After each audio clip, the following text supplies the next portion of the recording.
Welcome to the Nuri Edge podcast, where neuroscience meets leadership and real world performance. Today, we are joined by Anju Chowdhury. Anju is a powerhouse in strategic growth and transformative leadership. She brings deep insight into building high performing teams while navigating complexity with clarity, confidence, and value driven appreciation. Anju is the current Chief People Officer at Zozo Day. In this episode, we're celebrating International Women's Day, so we will be talking through 4 career power moves for women in 2026. So, as we jump in, Anju, first, thank you for joining us.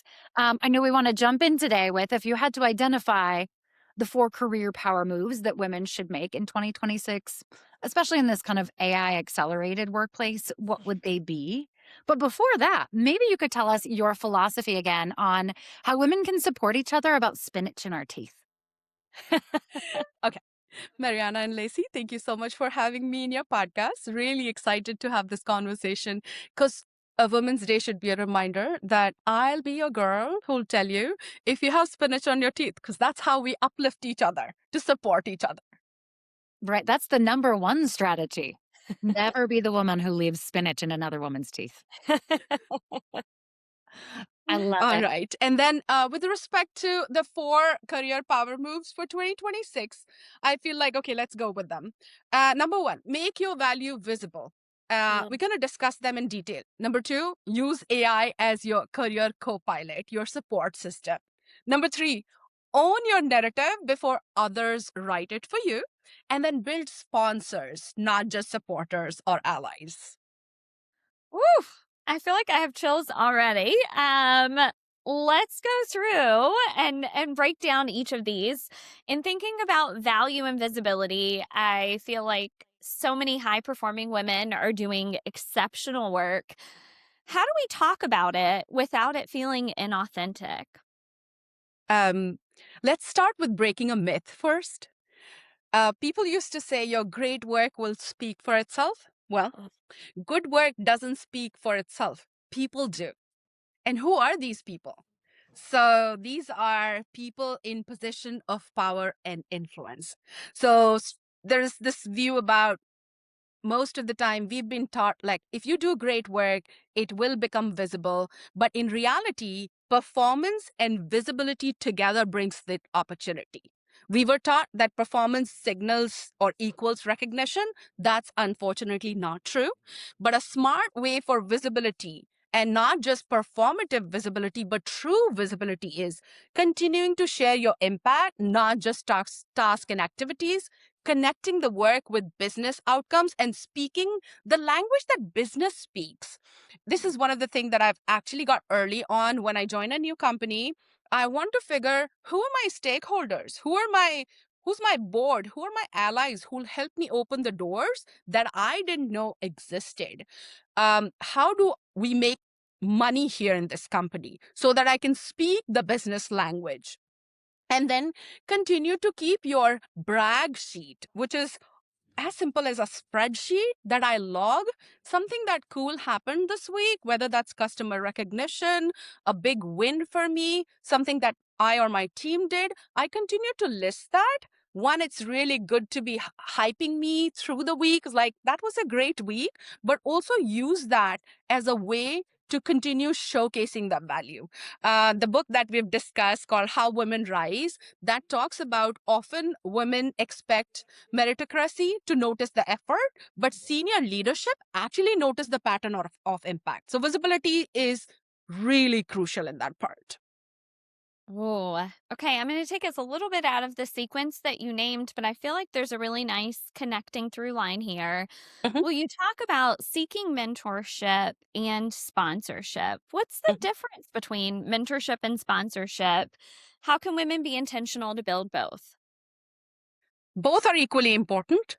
Mentors talk to you, sponsors talk about you when you're not in the room. So I it's like a that distinction. Wait, remarkable say it one difference. more time. That was so good. Mentors talk to you, but sponsors talk about you when you're not in the room. Most women over index on mentorship because we want to do the job well. Mhm. Do not lose context of your career for your job. So your mentors will teach you how to do your job well. Your sponsors will help you elevate your career next. And that's the main difference. Mentors give you advice, sponsors create these opportunities, but also advocate for you. I've seen successful women being able to build their careers because they found allyship, mentorship, but most importantly, sponsorship. People who'd be like, oh, Anju's not here, but she will be great for this project. That doesn't happen by chance. It happens because you nurture those relationships. It happens because you were in front of them with your elevator pitch, with the impact that you can make, and what excites you. So you've actually put that seed in their head. So when the right opportunity comes, even in front of them, they would advocate for you. Practically, a script that I use is, I would love to tell my mentors and sponsors, I'm interested in this. And my next opportunity, this is what I bring to the table. And these are the experiences that'll help me see there. And I've realized people were more than open to helping me with those. Mm-hmm. I love how practical that is, because that feels really authentic. That feels like you're taking a risk and being transparent, and then helping people align good opportunities with the good fit of skill that you bring to the table. I love that. You named earlier around owning your narrative, and I think that ties in so well right here. If you're telling others your narrative, then you are owning it. Will you talk a little bit about your kind of unconventional path to HR and how you've kept career at the forefront of your efforts?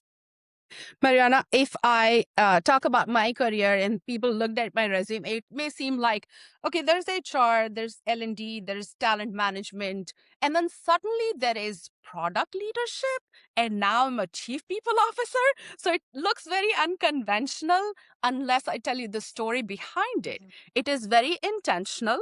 It is very focused towards knowing the business language, keeping that at forefront, really figuring out the areas which I felt like I was lacking early on in my career. So I chose that pathway very intentionally. And then my sponsors helped me get to that stage. So when you look at it, it might seem like I'm jumping from one thing to another, but it is very strategically done. Now, at this space in my career, I have a business enablement role, multiple of those, but I also have leading business directly. I also have experience of being product leader. I also have ability to connect with board and my stakeholders and C-suite and working very closely with them. And that was, like I said, it's very intentional. A lot of times we are asking ourselves a question, am I qualified? I'm going to move that to start asking a question, what problems can I solve next? How do you know that it's time to take a leap is when you're no longer learning at the speed, when you realize that for you to be able to take that next position of power and influence, there are gaps. And I've personally, for me, financial acumen, business acumen were some of those gaps. So my product experience allowed me to fulfill those gaps. So now I have people, strategy, and then also that financial acumen experience. A career narrative formula will be in the past, these are the skills that you've gained. At present, these are the problems that I'm solving. And in future, here's this value that I can create. So careers are not ladders anymore. They're this jungle gym of you moving, but very intentionally so. Oof. I just had the great visual of being at one of, I'm a mom, being at one of those jump places where your kid is doing the crazy obstacle course on an inflatable. But yeah, you're absolutely right. Looking for what is the next right move, thinking about what do I bring? What are the gaps? Maybe looking around and saying, who needs the gentle nudge that, hey, you do have some spinach in your teeth, and I'm the kind of girl who's going to help you identify what the gap is and then reach for the next. How do you level up? How do you gain a sponsor, a mentor? How do you own your narrative? I'm loving this conversation. Round us out with We're at the intersection of AI and career in a really empowering way right now. Um, how can women use AI in strategic ways to advance their careers? What do you see as opportunities? That's such a great question. Like any other conversation, how can we finish this without talking about AI? It's such an important part of our life and jobs. One thing that has happened is our workplace has become faster, and then the speed rewards visibility, clarity, and courage. But that comes with being comfortable with this change that AI brings. I've noticed when big changes like this happen, people feel fear, flight, freeze, all of those responses.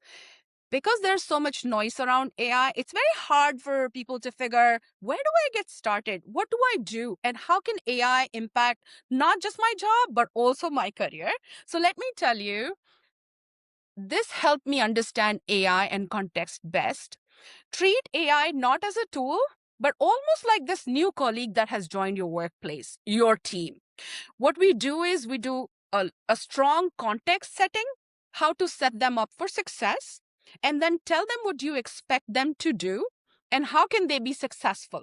When you treat it as a tool, you just expect them to do something without setting that context, etc.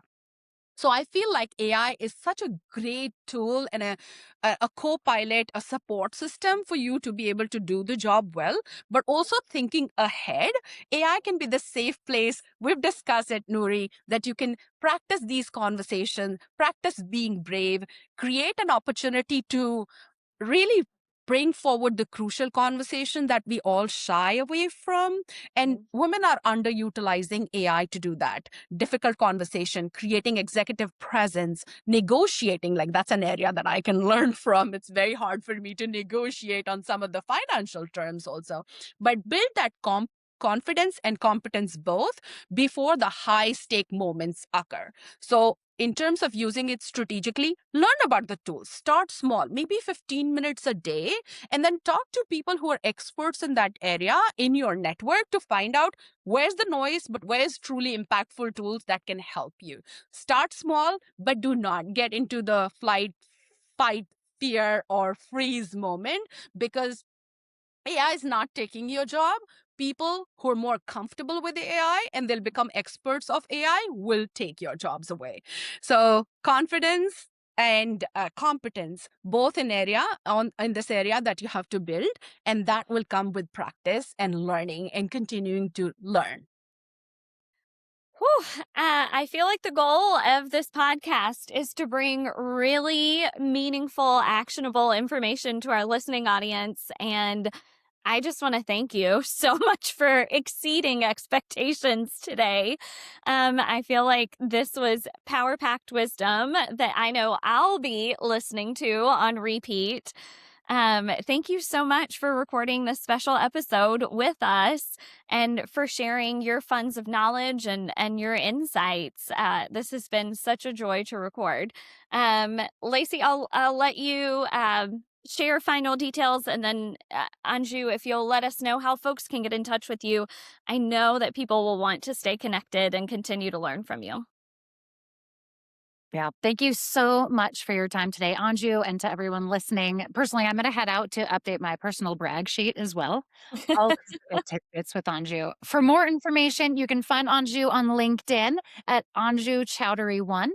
And you can find out more about Nuri Edge at www.nuriedge.ai or on LinkedIn as well. Thank you so much. Thank you both.